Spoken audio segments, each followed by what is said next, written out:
Silence with a narcissist is never just silence. It is a shift of power, one they feel instantly and violently. While for you, silence becomes a doorway to healing. For them, it is a direct threat, a warning that their control is slipping, their influence fading. They cannot tolerate the idea that you might be at peace, that you might be breathing freely without their chaos swirling around you. And so, when you go quiet, they don't retreat, they activate. They begin to use the subtle, hidden tactics they reserve only for the moments when they fear losing their grip. No contact isn't just a boundary. To them, it's a battle. And in that battle, they secretly cling to 7 hopes, 7 psychological hooks meant to pull you back. If you've ever wondered whether they still think of you, or if you made the right decision by stepping away, understanding these hidden motives becomes the shield that protects your peace. The first hope they cling to is simple. They want a reaction. Any reaction. To them, your emotions, whether anger, sadness, or confusion, are fuel. They don't need your love. They only need a sign that they still take up space in your mind. A viewed story, a cryptic post, a message sent through a third party. Every piece of bait is designed to provoke you. The moment you react, even silently, they feel alive again.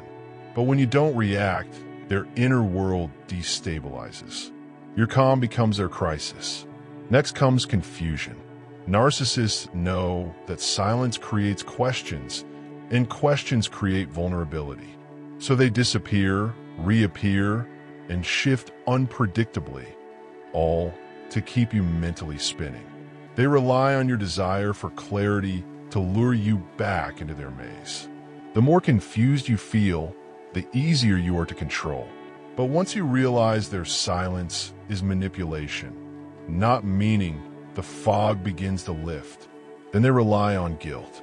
They twist narratives, cast themselves as the wounded one, and hope the story reaches you. They want you questioning your strength, your decisions, your boundaries. They depend on your empathy to make you doubt your escape. But guilt is not truth. It is simply the residue of their manipulation resting on your heart. Their fourth hope is obsession. They don't need you physically present. They only need to occupy your mind. They leave without closure, create emotional loose ends, and rely on the brain's need for completion to keep you tied to them. Whether you miss them or resent them, if they're still in your thoughts, they feed on that. But obsession is not love. It is a wound. And wounds heal.